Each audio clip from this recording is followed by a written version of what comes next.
Thank you very, very much.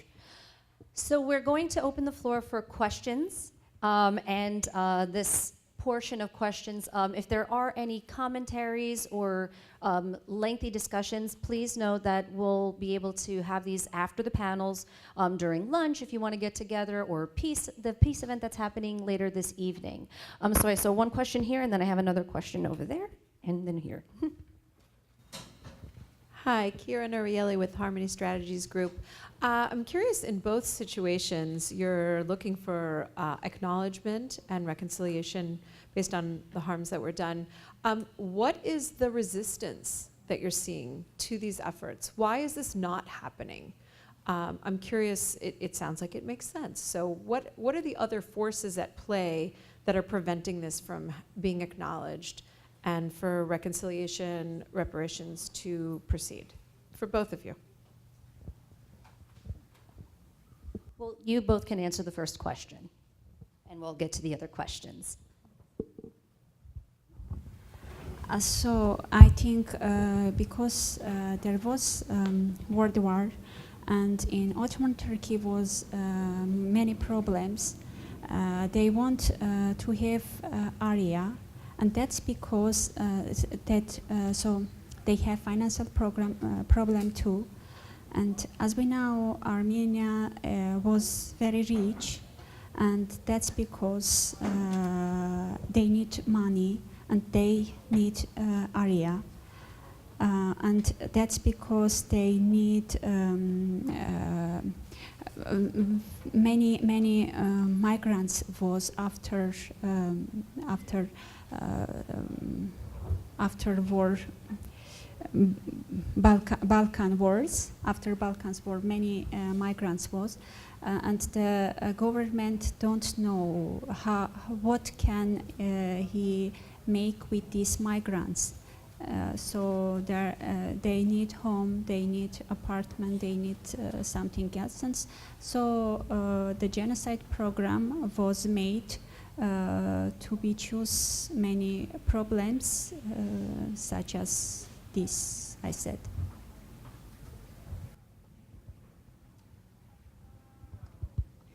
Thank you for the question.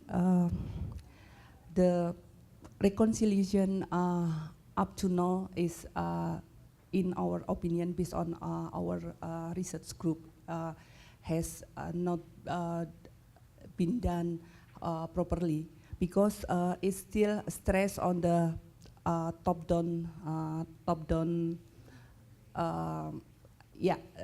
perspective, not in the bottom-up perspective. For instance, reparation dance, one of them, the handling of refugees and relocations that were instantly done regardless of their impact had led to other problems. This resulted some segregations matters. At the present time, Ambonese religion, Ambonese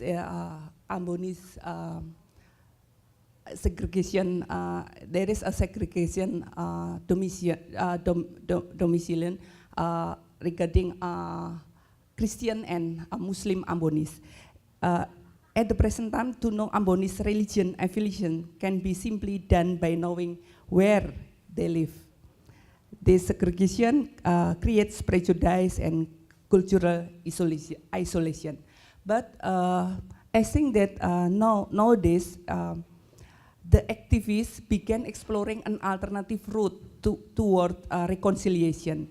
They choose to leave behind contemporary means of the peacemaking and turn to culture and adat. Adat is customary law for answers. Doing this, they found a common value inseparably tied to this history and tradition of the Moluccan people, which was propagated to act as a catalyst for reconciliations. The traditional phrase was chosen was hidup baku baik, an old and powerful customary expression in Moluccas people, meaning doing good onto one another. At that time, in the conflict situation,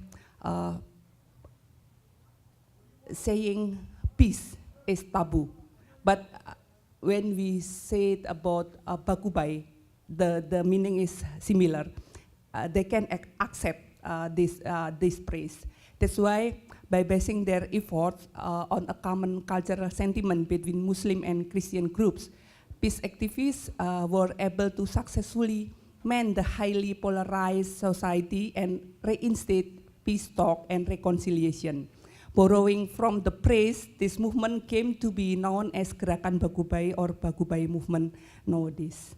So I think that it is the best thing that can be done, and the government, central government and local government can follow this kind of model of reconciliations. Thank you, and we have our question here. My question to our sister from Armenia. Actually, we know that before the World War I, in Ottoman Empire, there are many minorities living there. So my question is, why only the Armenian people were targeted at that time? Because according to some people, they believe that at that time there was many enemies to the Ottoman Empire, and some of the Armenian people, they cooperated with such enemies. To how much extent actually this is correct, especially that you know that I'm from Aleppo city in Syria, where the vast majority of Armenian came to Aleppo and inhabited there, and I know the second and third generation of them, they are very, very brilliant people. Many of them are doctors, engineers, artists. They are distinguished community in Aleppo city. So this is my question: to how much extent is this saying is right, that they cooperated with some enemies of the Ottoman Empire at that time? Thank you. So I think it's not problem with our Armenian Muslim or Christian. I think it is not problem. It's problem. It's second problem. But I think why from all minorities it will be it was only with Armenian because Armenian have Armenian language first. They are Christian, second, and they cannot be Turkification. For example, there was Kurds, and the Turkification program can be very, very easy. Yes, because they speak Turkish language, they are Muslim, and Pan-Islamism or Pan-Turkism, the program like this, will be very easy with Kurds, with another minorities. But with Armenians, it's not possible, I think, because they are separate language, separate religion, and separate level, huh? Can I explain? So we have not problem with Muslim peoples. As you said, we after genocide go to the Syrians, to Aleppo, and they hug us. They carry out. No. Yes, they was with us very careful. So it's. I think it was only a financial problem to choose financial problem, and it was because with Armenian they cannot made a Turkification program, I think. Okay, and we only have time for two questions, from one here and one here. The first question. Okay, this will be quick, and I'm sorry I came in after you had already started, but as you spoke about reparations, I couldn't help but think about the case in northern Uganda where this LRA leader, Joseph Kony, has committed so much atrocities against the Acholi community in northern Uganda. at the same time, they wanted to really capture him and take him to the International Criminal Court for that, with, of course, the direction of the President Museveni of Uganda. And I see the importance of having the government be involved in this reparation process with the perpetrators at the same time. Yet this is a community that also has its own practice. They have a social justice system, a traditional system called matter or put, in which they use to seek justice for those who've committed murder within that community. But that system doesn't address really mass atrocities because there has to be an individual, the perpetrator has to confess. So my question to you is, how do you think reparation would really be used in this case where we have these two people who are really in parallel in their ideologies and political affiliations, but at least we have a community stuck in between that is suffering?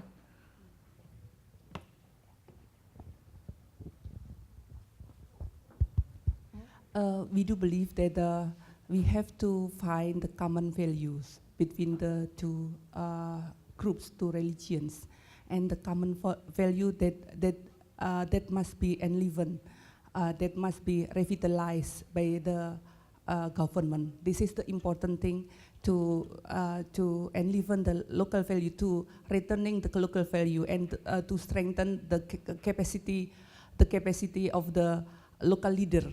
At the time in 1975, the function of the local leader decreased by the national law. So we do believe that this is the most important thing, to strengthen local leaders, to strengthen the local value, and to maintain the common value between the two religious group. And we do believe that the religion, the cultural must be above the religions in this case. Thank you. And our final question before we break for lunch. Thank you. The questions will come and both of you will respond separately. Henry, Professor Lapiki from Nigeria. Now on the Armenian issue, your recommendation, you were using the words, the Armenian must be relocated, resettled. In peace building, you don't take extremist position. And I was listening to see your recommendations. Is it your personal opinion, or how do you factor in stakeholders, different groups or parties or movements asking that that be the case? I don't know whether if you understand me, because those parties or platforms or movements should have a vision of what will happen. And then you have to also look at the intricacies and difficulties of implementing your recommendation. Over time, different generations have come of the Armenians in Turkey. And possibly they could be citizens, and some are in diaspora. Is that what they want? So I would like you to answer, are there movements, social movements, platform, parties asking for, what do they want, separate from your personal opinion? Now, secondly, on the Indonesian case, talking about reparation to be paid by who? Is it the state? Was the state an active actor, in the conflict between the Christians minority and the Muslims? Because you cannot ask for reparation from somebody who was not there. Is the silence of the state or non-active participation seen as a crime? To what extent? So I want to know from you, are there constitutional provisions that guarantee the right of minorities so that when the state is coming in through the diplomacy and negotiations, they are protecting certain rights? At best, the state can only come in terms of relief materials, disaster management in the conflict, but not as a party to be held accountable for that, because going to International Court for Justice, for example, who is the party you're taking there? About the inter-ethnic, inter-religious groups. So are there constitutional provisions so that we're looking for implementation of that to guarantee the rights of the people? And then factor all that to the reparation argument that you're making. I don't know if I'm clear. Thank you. Would you like to answer the first question?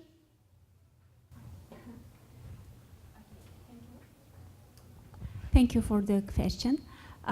So, in my opinion, as I said the last slide, no war and no genocide. So that's because I can say I have a few Turk people, friends. We are very good friends, and until now, the Turkish government don't accept the genocide. But many people from Turkey, they accept, they recognize, yes, they recognize the Armenian genocide. And by own self, they said, I'm sorry. In that case, I have friends. I can understand him. But the problem now is not with people. Yes, the problem is only in the government. The government don't accept the genocide. So I have friends, they sent me from Ottoman Turkish archive many documents about Armenian genocide. It's interesting, yes? The government don't recognize, but the people help us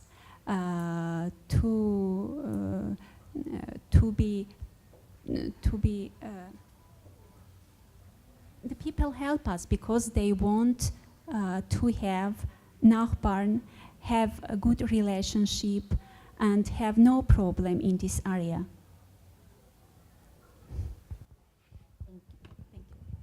Thank you. And our final response. Thank you. Our constitutional provisions actually have regulated about the right of victims, about how to protect, how to fulfill, how to respect the human rights.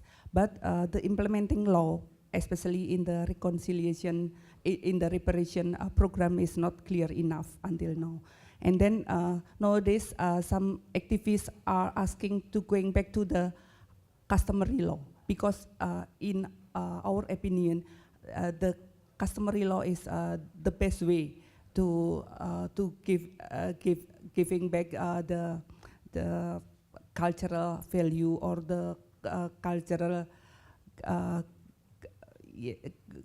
value that is has to be maintained and has to be enlivened.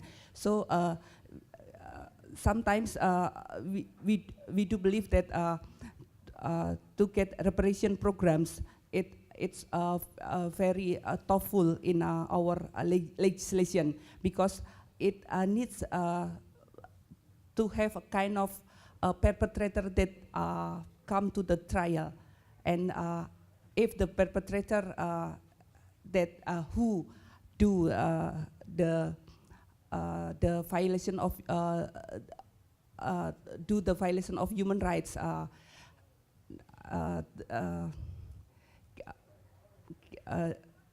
is punished, and then the reparation program come to because of